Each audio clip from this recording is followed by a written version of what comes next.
So, good morning or good afternoon. My name is Chris Soghoian. I'm the Principal Technologist for the Speech Privacy and Technology Project at the ACLU. I started last September. I'm the first ever technologist that the ACLU has had who's focused specifically on surveillance and privacy. I finished a PhD last year, specifically focused on the role that internet and phone companies play in spying on their customers for the government. It's an extremely timely topic. So I started last September. The ACLU has been very busy in the last year on surveillance issues.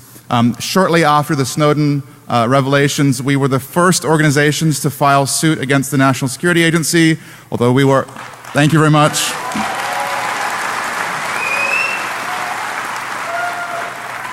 Although we are not the last, several other great organizations have also sued the NSA, and hopefully those will keep coming. So today I'm going to be talking, I'm going to be telling a story. I'm going to be telling a story of how law enforcement and the government have responded to technical change. This will be a story in I guess 3 acts, and really delves into the relationship between the companies and the governments and the different kinds of relationships, because not all companies are the same. Some are friendlier than others to the government. So, the first crypto wars. Those of you who are a little bit older may remember there was a time when you couldn't export strong cryptography from the United States. In the mid-90s, then FBI Director Louis Freeh went before Congress on numerous occasions and warned Congress about the threat of encryption. The widespread use of robust, non-key recovery encryption ultimately will devastate our ability to fight crime and to prevent terrorism, Freeh said at a congressional hearing in 1997. He added, uncrackable encryption will allow drug lords, spies, terrorists, and even violent gangs to communicate about their crimes and their conspiracies with impunity. In the mid-90s, encryption was a technology that the government sought to demonize. They sought to control the spread of encryption and ultimately to pressure companies to modify their products, right? So Freeh also said, the only acceptable answer is socially responsible encryption products that permit timely law enforcement and national security access and decryption pursuant to a court order or otherwise authorized by law. The socially responsible crypto that the FBI backed in the mid-90s looked like this. This is called the Clipper chip. Thankfully, the Clipper chip failed. Professor Matt Blaze found several significant security vulnerabilities in the Clipper chip that meant that it actually wasn't even good at protecting people from everyone other than the NSA. And so ultimately, the first wave of the crypto wars failed. Congress and the executive branch ultimately did away with the crypto export control rules. In 1996, President Clinton signed an executive order reclassifying cryptography, and in the years that followed, the rules were further relaxed. Ultimately, companies like PGP were allowed to export their technology around the world. Web browser vendors like Microsoft and Netscape were allowed to export full 128-bit crypto to anyone except people in Cuba and Iran and a couple other countries. And so really, the FBI's initial attempts, and the FBI and the NSA were sort of collaborating there, their initial attempts to control crypto failed. Their previous strategy was, let's stop everyone else other than Americans from getting this stuff. If we make it difficult for them to get the technology, they won't use it, and then we'll easily be able to monitor their communications and get their data. But even after the crypto export control rules were weakened, and you could download PGP no matter which country you were, no matter in which country you were, it didn't actually lead to the widespread use of PGP. Hands up everyone who uses PGP on a daily basis. And for this audience, that's not really that good. I'll confess, I only use it with a handful of colleagues and journalists. Most people who contact me, don't know how to use it. And the reason is, PGP is really difficult to use. There's a major important study by Alma Witten, who's actually now at Google, 10 years ago, pointing out the usability failure of PGP. Turns out that when a tool is ridiculously difficult to understand how to use, people either don't use it or they use it wrong. Right? They think they're encrypting when they're not encrypting, which is actually worse because then they will say things that they might not have said if they thought their emails were going through the clear. And so the widespread availability of encryption really didn't frustrate the FBI in the way that they thought it would. Terrorists and pedophiles and drug dealers didn't suddenly rush out and start using PGP because it turns out that terrorists and pedophiles and drug dealers are like the rest of us. They're lazy and they're not experts at difficult to use obscure technology. And so PGP wasn't the threat that they thought it would be. HTTPS, the lock icon that we see in our browsers, is easier to use because it doesn't really involve anything from the user's side, but even that wasn't widely deployed. Where SSL was widely used was in e-commerce, online banking. If you were sending your credit card over the web, your communications would be encrypted. But if you were sending your emails, social networking messages, private photos, backing up files, very few of these things would be protected with SSL. Right? And so again, the government had a good time. They didn't have to worry too hard. Although the technologies existed, no one was using them, or at least they weren't using them for the things the FBI cared about. This is a slide that The Guardian published this week. It's from the latest deck that Snowden provided them. This is a deck from XKeyscore, which is the program they have, or the intelligence platform that allows them to monitor vast amounts of communications and then search for it later. Now this deck is from like 2008, 2007, so it's a few years old, but what you can see clearly outside of law enforcement and in the intelligence space, these folks appreciated that communications were going over the network in the clear. Whether it was Yahoo or Facebook or Twitter or your emails, they were there easily available for the government to grab with the assistance of their friends at the backbone internet providers. And so things were good for a while. It didn't really matter that your browser could do strong crypto. It didn't really matter that you could download tools from a website and configure them and then have a key signing party, because no one was doing that.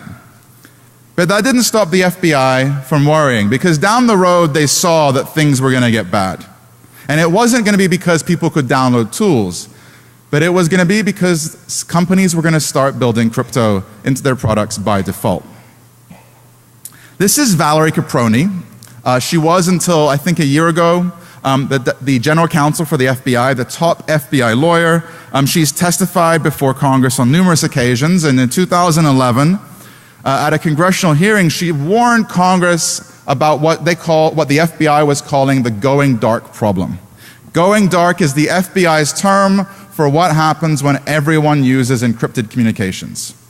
Right? The FBI has coined this term and spent lots of money researching this issue because they're worried about a day in which all of the communications that users are sending are going to be off limits to the FBI. This is in 2011. Quote, "The FBI and other government agencies are facing a potential widening gap between our legal authority to intercept communications pursuant to a court order and our practical ability to actually intercept those communications. The FBI says that they can get a court order, but when they actually try and get the communications, either the company doesn't have the capability because they haven't built wiretapping systems into their networks, or the company cannot provide the data." She added, "Encryption is a problem. It is a problem we see for certain providers." And so what she was describing there was the fact that over a couple years, starting in 2010, companies in Silicon Valley started rolling out SSL encryption by default.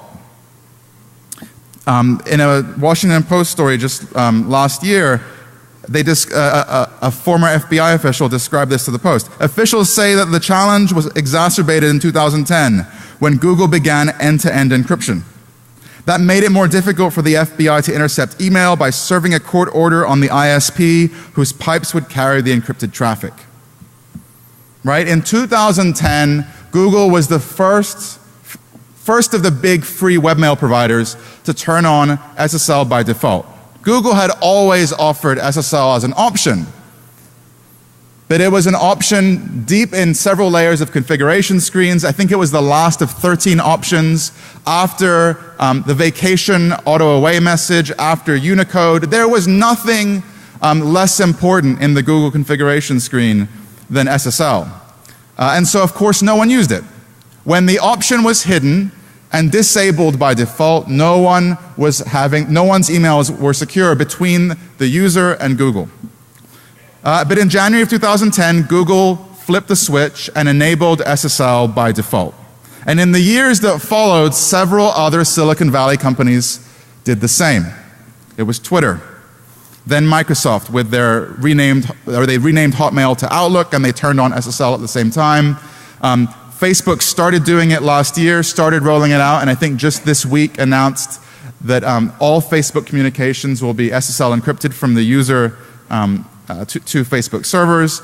In addition to that, several companies have started rolling out perfect forward secrecy, an improved algorithm that makes it much more difficult for government agencies to go to companies and demand private keys.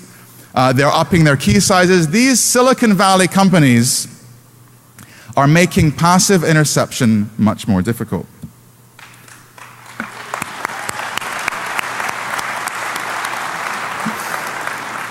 Now, of course, that doesn't mean that the government can't get things from Google.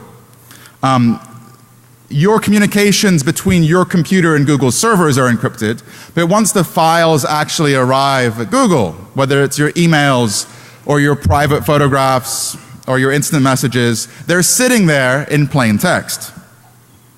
This is Vint Cerf. He's Google's, I think their chief internet evangelist. He's also sort of the father of TCP/IP.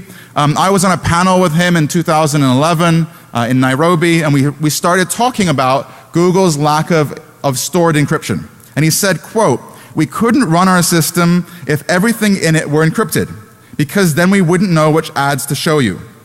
This is a system that was designed around a particular business model." So this is a very honest statement from a Google executive. And I don't begrudge Google, right? They offer a fantastic, easy to use service, and they don't charge people for it. And neither does Twitter, and neither does Facebook. These companies all offer one and only one product. There's no way to pay for Facebook. There's no way to pay for Twitter. There's no way to upgrade your Gmail account to a corporate account, a Google Apps account. They have the accounts for users and then the accounts for businesses. And when the only accounts they offer are free ones that are supported by ads, then it makes sense why they're not encrypting your data in the cloud with a key that only you have, because it would be very difficult to monetize that. Now, if the companies could, and maybe will at some point, switch to a business model where you give them money and they give you a secure service, but that isn't the business that they're in right now. And so what this means then is that the companies can and do receive requests from law enforcement agencies and intelligence agencies. Even before the PRISM revelations, we've known that Google gets thousands of requests a year from law enforcement and intelligence agencies. This isn't a surprise. But what we've seen in the last few years is a transition. We've seen a migration away from telecommunications companies to Silicon Valley companies. In years past, your private messages, your metadata, would be accessible through a backbone provider, through a telephone company, through one of the Ma Bells, right? And like it or not, the telephone companies have been providing wiretapping assistance to the US government for more than 100 years. The first wiretaps were around 1895 in New York City. For 100 years, these companies have been providing interception assistance to the US government. And it's a relationship that everyone is sort of comfortable with. Everyone, and by that I mean the companies and the government. And so these companies don't just provide targeted access. They don't just provide access to an individual user's data. They provide, when the government asks, access to all users' data. The assistance of the phone companies is what enables dragnet surveillance. When the government wants to search through every email or search through every phone record, that is only possible because the phone companies provide access to everything. If you take the internet companies at their word, the Silicon Valley companies, they only provide targeted access. If the government goes to Google and has a court order with my name on it, Google will hand over my data. But if you take Google at their word, they will not provide access to everyone's information. And so what's happened over the last few years is that consumers have started to migrate their data from the old telecommunications carriers to Silicon Valley companies. I mean, in many ways, the telcos haven't had people's email for a while. I mean, no one's using a Verizon or Comcast email anymore, really. But when those email messages were going over the network in the clear, it meant the government could still go to the backbone providers. It meant they could still go to the AT&Ts and the Verizons of the world, even if you were using Yahoo or Google or Hotmail. But as these Silicon Valley companies have enabled encryption, you can no longer spy on someone's emails. You can no longer collect bulk information with the assistance of Verizon or AT&T. And I think a great example of this is what Apple did with iOS version 5, right? In one day, they just flipped a switch and suddenly a new version of iMessage was rolled out to users. And if you were an iOS user and you were sending a text message to another iOS user, your messages would go through Apple servers instead of the phone companies. And overnight, millions and then billions of messages started flowing through Apple servers. And those were messages that the government cannot get with the assistance of Verizon or AT&T and Sprint. Now, again, this was a leak that was, this is a document that was leaked to Declan McCullough at CNET, suggesting that that the government can never get messages sent through iMessage. I actually don't think that's the case. I think that Apple provides access on a targeted basis, but I don't think they are providing wholesale access in the way that the phone companies do. And I think what's happened here is that there's a difference in culture between the companies. It's not that Google is trying to make the government go dark. It's that Google has 350 people doing nothing but doing security and only security. It's that Apple has a dedicated security team. It's that Facebook has a dedicated security team. And before you can launch a product at one of these Silicon Valley firms, particularly if it's storing sensitive user data, you have to have crypto. There's no way to secure your users' data against hackers without crypto. And so these companies have it's a corporate policy to encrypt data, not because they want the government to go dark, but because that's what the security teams at the companies demand of them. And realistically, the phone companies don't have a tradition of security. Your voicemail isn't secure. You're not getting OS updates to your smartphone if you're using Android, which is, by the way, something we filed a complaint with the Federal Trade Commission about earlier this year.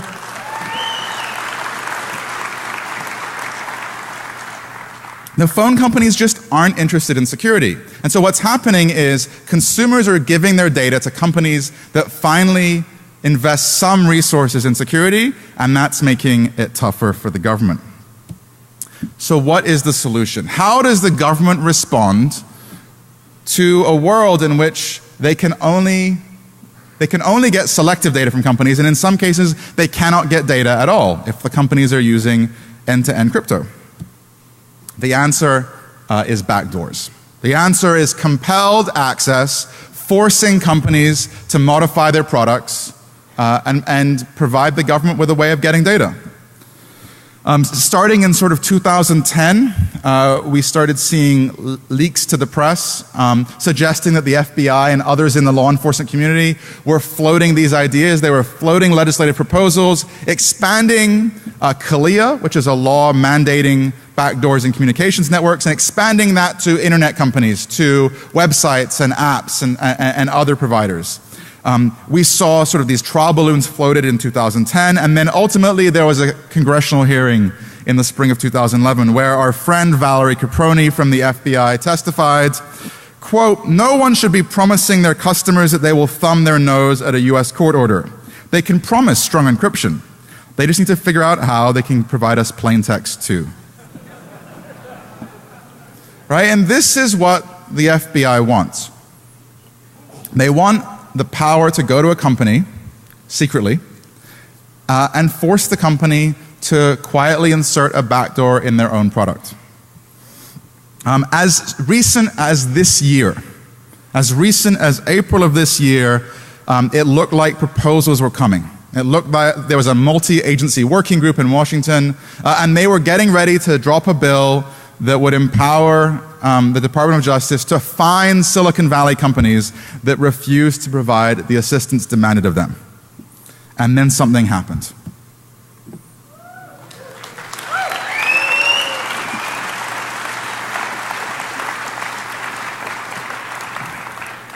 CALEA-2, which is the DC nickname for this backdoor proposal, for now is dead. It is dead in the water. No politician wants to touch that kind of surveillance for now. So thank you very much, Edward Snowden.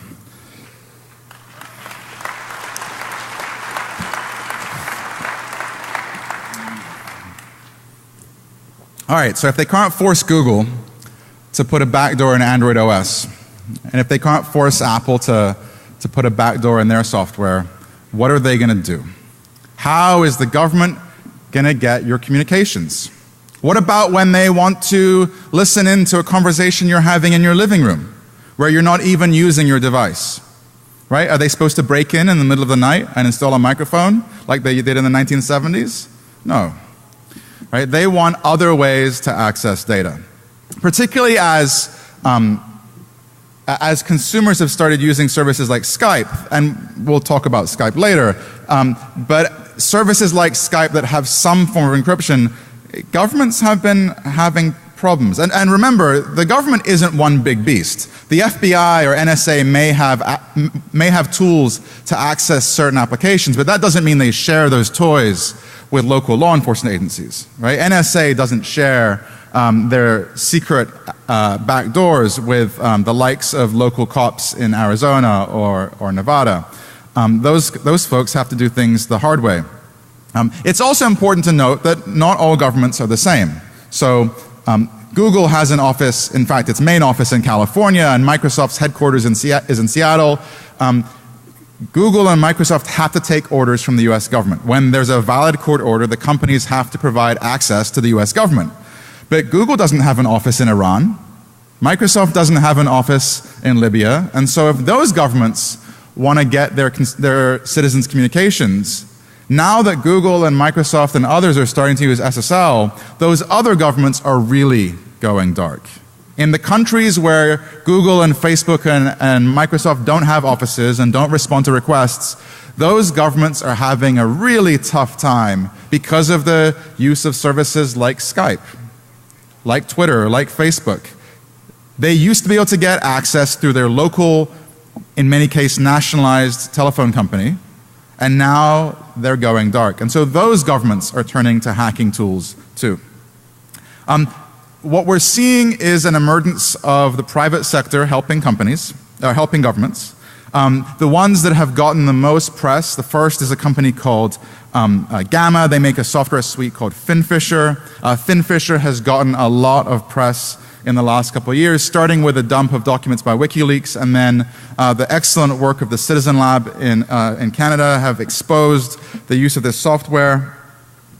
They have a really cheesy sales video online that I recommend you look at. But so this is the target using iTunes and then getting a malicious man in the middle to update through iTunes, and then the police officer sitting at the remote operating center can spy on the calls and text messages and emails of the user. This is the president, or I think a CEO of Gamma. His name is Martin Munch. You may not know Martin's name, but you probably know Martin's work. Before he was in the government surveillance business, Martin created a Linux distribution called Backtrack, which is very popular with this community. And so Martin pivoted from providing open source security tools to providing closed source government interception tools. This is my favorite photo of Martin. So he's a German guy. He without any shame sells this software to governments around the world. And one of the things his software can do is to remotely activate webcams without the target's knowledge. You can see that he's concerned about this capability because if you zoom in on his laptop, you can see he has a little post-it note over his webcam. He clearly knows what his own software can do. So because of the work of the folks at Citizen Lab, we know that Gamma's software has been exported to Mexico, Ethiopia. It's been used by seriously oppressive regimes in the Middle East and in Southeast Asia. Now, the company says that it's used for lawful interception and targeting of terrorists and pedophiles and criminals. But from what we know, it's been frequently used to target journalists and human rights activists and dissidents. And so Gamma is one of these companies providing these off-the-shelf tools to governments. Right? The police don't have the resources to develop this stuff in-house, and so they just buy this off-the-shelf spyware from companies like Gamma. Through the last couple of years, the newspapers have covered this. The Times and Bloomberg have described the spread of this stuff. And the sale of this technology is really unregulated.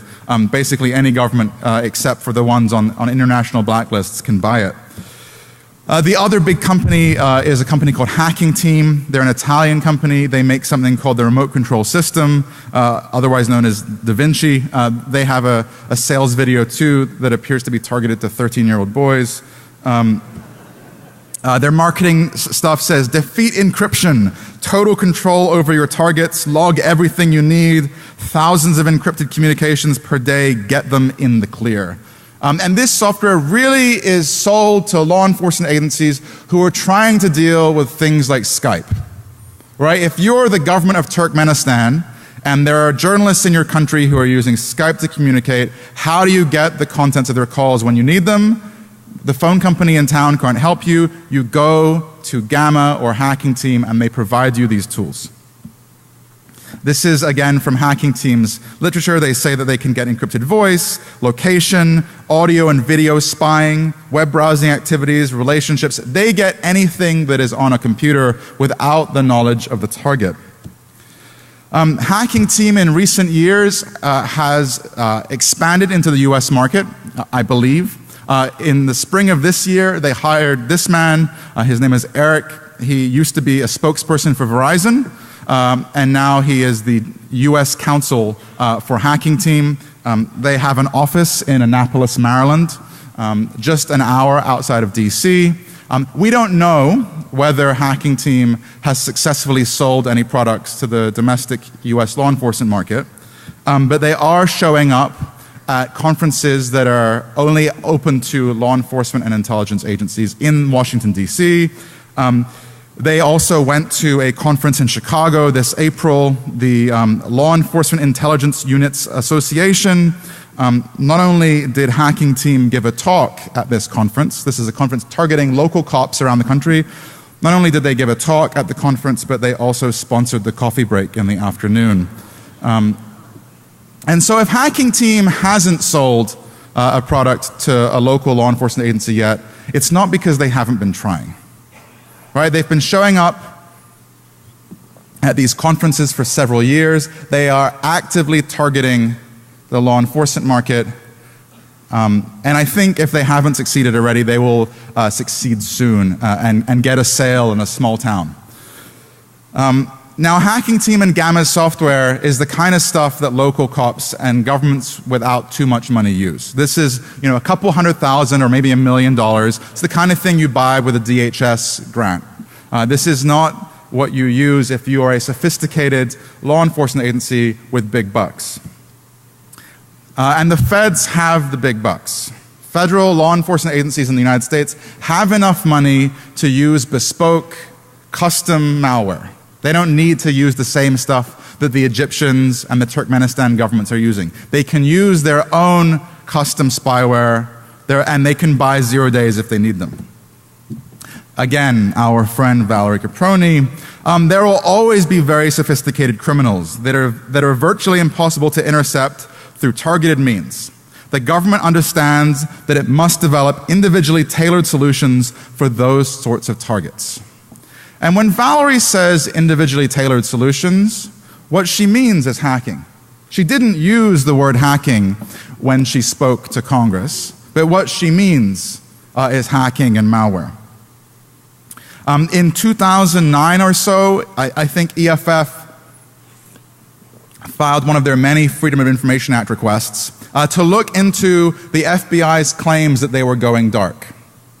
And after a couple years later, they got hundreds of pages of documents, most of them heavily redacted. This is one that I found. So I read a lot of the documents that groups like EFF produce and documents that the ACLU obtains.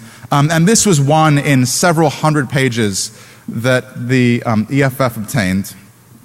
And most of it was redacted, as you can see, but there was one line that stuck out to me. This, the Remote Operations Unit. So that sounded really interesting.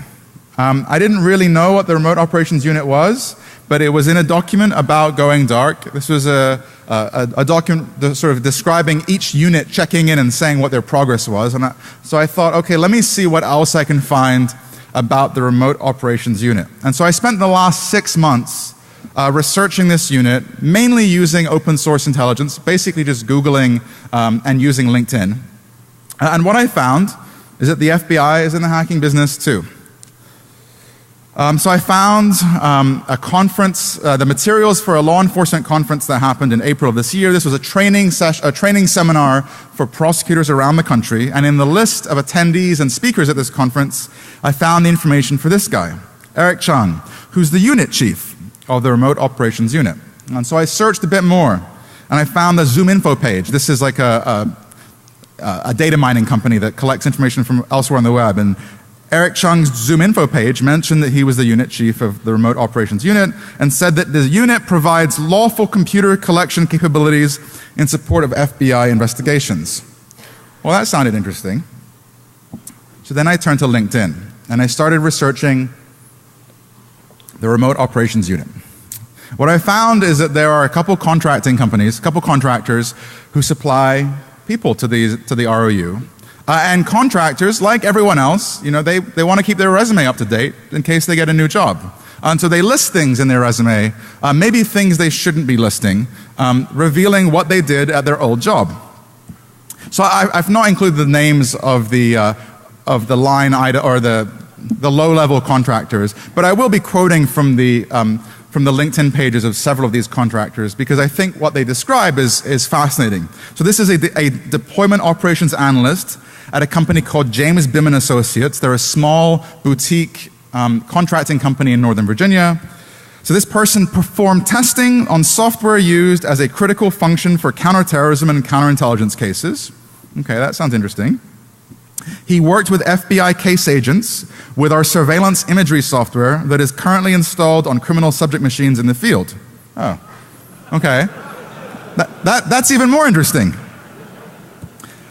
They test case-specific implants against various OSs and platforms. Good to know. So if you're using Windows or Mac or whatever, they have a tool for you. And then they create documentation for the various technologies and methods that we use to gain access to subject machines.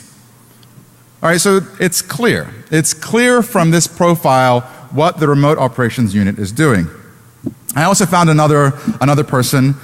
This is a Remote Operations Deployment Analyst, also at James Bim & Associates. Her profile was fascinating. I thought this was good. She created policies, guidance, and training materials to protect the deployment operations tools from being discovered by adversaries. Those are us. We're the adversaries. So Bim & Associates is one of two companies that provides hackers to the FBI. It's my belief and understanding that the companies, the contracting companies actually supply the people who sit at the keyboard and are launching the tools. You know, there hasn't been a debate in Congress about the FBI getting into the hacking business. There hasn't been any legislation giving them this power. This just sort of happened out of nowhere, and had it not been for the sloppy actions of a few contractors eagerly updating their LinkedIn profiles, we would have never known about this. So the president of James Bimman Associates is a guy named Jerry Menshoff. He used to work at Booz Allen Hamilton, which is also the same place that Edward Snowden used to work. And so this is the president of the company, and his LinkedIn profile was pretty bare, but it did describe one of his interests, and so he's a member of the Metasploit Framework Users Group. I thought you guys would get a chuckle out of that. So I gave Jerry a phone call a few weeks ago and asked him some questions, and I of course told him who I was, and I said I work for the ACLU, and he wasn't very nice. He didn't want to answer any of my questions. So I gave some of this information to the Wall Street Journal, and last night they published a story on this unit. The nice part of giving these documents to a newspaper is once they have a bit of information, then they can go and report it and get other stuff too. And so the Wall Street Journal reporter was able to find former law enforcement officials who would be willing to talk on background about this practice. One former law enforcement official she spoke to said that, quote, the Bureau can remotely activate the microphones in phones, Android phones, and laptops without the user knowing. It's pretty interesting. But she also added that the FBI is loath to use these tools when investigating hackers out of fear that the suspect will discover and publicize the technique.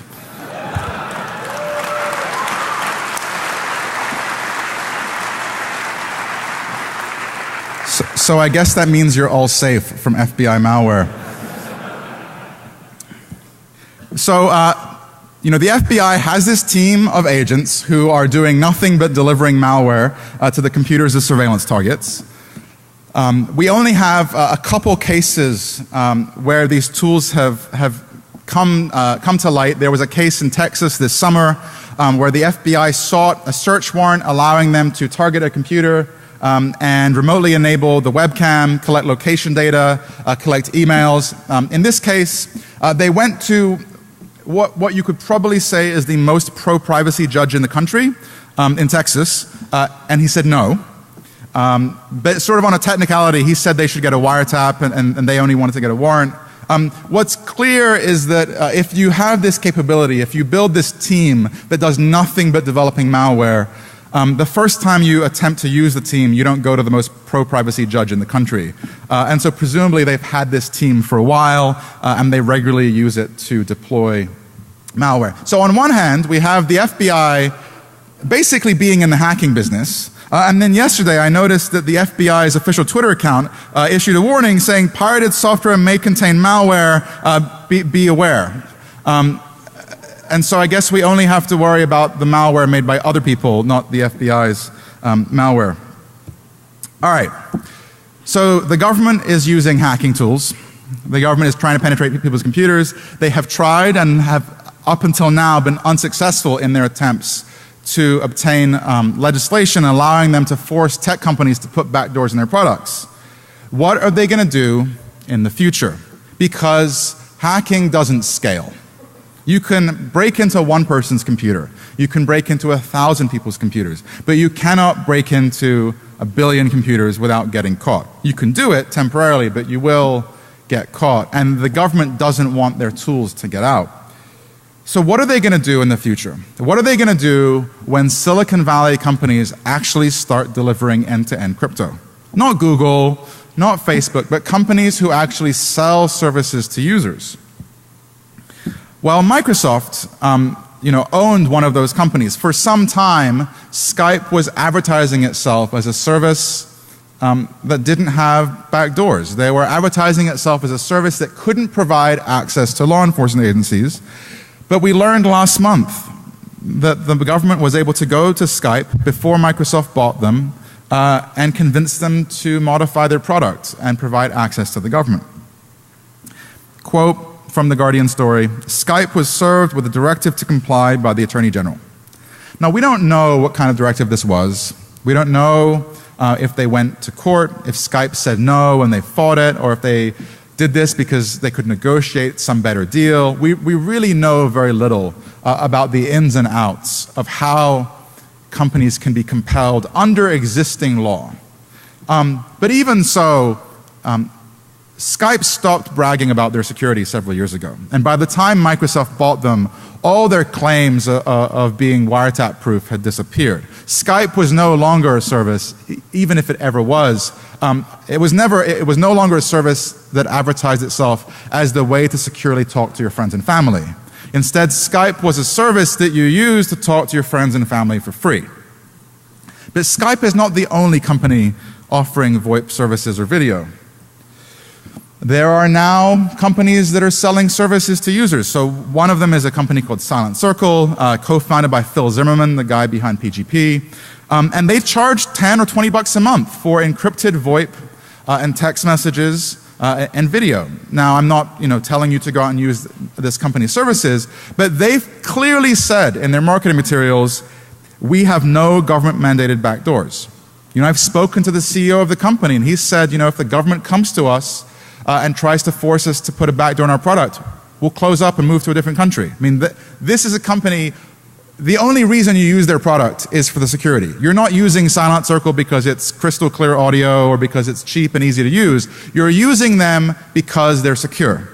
Likewise, SpiderOak, which is a competitor to Dropbox, you only use SpiderOak and you only pay for the service because they provide encrypted backups with a key only known to the user. And this, again, SpiderOak makes clear statements to users. We've created a system that makes it impossible for anyone to reveal your data, impossible for us to reveal your data to anyone. That's it. The only reason you use these companies is to protect your data, and this is the only reason they're in business. And so the question right now is, and I don't have the answer to this, the question is, can the government force these companies to modify their products? Because if SpiderOak were forced to have a backdoor and it became known, they'd go bankrupt. The only reason you're using them is for the security. And so there's this law, that I mentioned it before in passing, called CALEA, and it's normally thought of as a bad law. It's called the Communications Assistance for Law Enforcement Act. CALEA is the law that forces telecommunications companies to put law enforcement interception interfaces in their networks. The reason that AT&T has very easy to use fast wiretapping capabilities is because CALEA forced them to buy a bunch of equipment. But CALEA has a provision in it that most folks don't know about. And I'm going to read it to you. It's very short. A telecommunications carrier shall not be responsible for decrypting or ensuring a government's ability to decrypt any communication encrypted by a subscriber unless the encryption was provided by the carrier and the carrier possesses the information necessary to encrypt the communications. This little feature in CALEA, I think, and I'm not a lawyer, is the thing that is standing between these companies and the government. This section of CALEA protects the right of companies that want to offer encrypted end-to-end services with a key only known to the user to the general public. And it is my belief that when the next crypto wars come, if they do come, and when they come, that this section of the law will be the thing that the government targets. I think that down the road we are going to see consumers using services that offer end-to-end crypto. I think we will see people paying for these services, and I do think that the government is going to target these, because without it they cannot engage in dragnet surveillance. Thank you very much.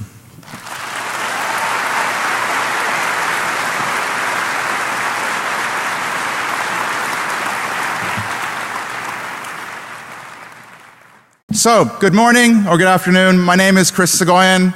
I'm the Principal Technologist for the Speech, Privacy and Technology Project at the ACLU. I started last September. I'm the first ever technologist that the ACLU has had who's focused specifically on surveillance and privacy. I finished a PhD last year, specifically focused on the role that internet and phone companies play in spying on their customers for the government. It's an extremely timely topic. So I started last September. The ACLU has been very busy in the last year on surveillance issues. Shortly after the Snowden revelations, we were the first organizations to file suit against the National Security Agency, although we were, thank you very much.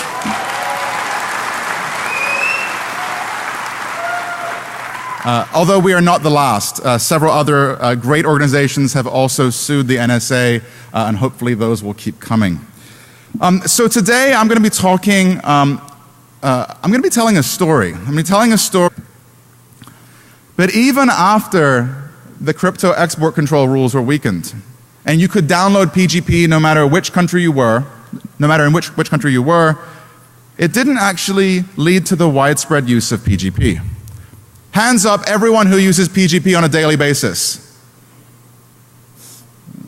And for this audience, that's not really that good. I'll confess, I only use it with a handful of colleagues and journalists. Most people who contact me, don't know how to use it. And the reason is, PGP is really difficult to use.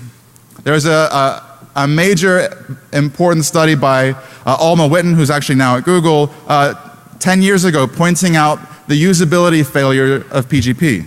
Turns out that when a tool is ridiculously difficult to understand how to use, people either don't use it or they use it wrong. Right? They think they're encrypting when they're not encrypting, which is actually worse because then they will say things that they might not have said if they thought they're. And so ultimately, the first wave of the crypto wars failed. Congress and the executive branch ultimately did away with the crypto export control rules. In 1996, President Clinton signed an executive order reclassifying cryptography, and in the years that followed, the rules were further relaxed. Ultimately, companies like PGP were allowed to export their technology around the world. Web browser vendors like Microsoft and Netscape were allowed to export full 128-bit crypto to anyone except people in Cuba and Iran and a couple other countries.